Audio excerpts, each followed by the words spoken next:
Então, quem controla o clima do planeta?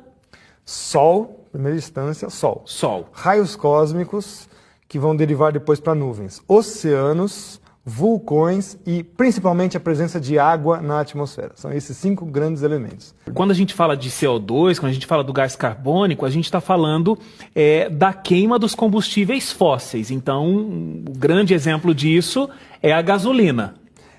Então, quer dizer que essa história toda do combustível, do trânsito, isso causa poluição, não é verdade? Não podemos confundir poluição com CO2. Eles querem remeter o CO2 à categoria de poluentes. Ele não é. O CO2 é o gás da vida, não podemos esquecer disso. Sem CO2 não existem seres vivos. Então, vamos começar já por aí, porque nós dependemos de plantas para comer.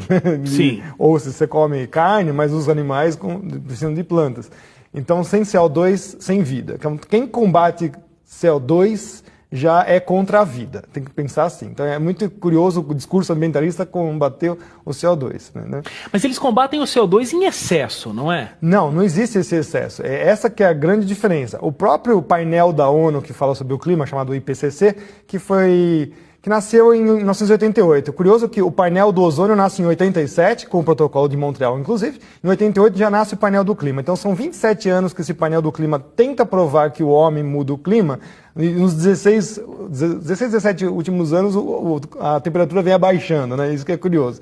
Então eles ficam combatendo diretamente o CO2, falando que ele que mexe com o tempo, com o clima da Terra. Mas o curioso é que o próprio IPCC admite, quando você lê os relatórios grandões, que a parcela dos homens na atmosfera é muito menor do que deveria ser.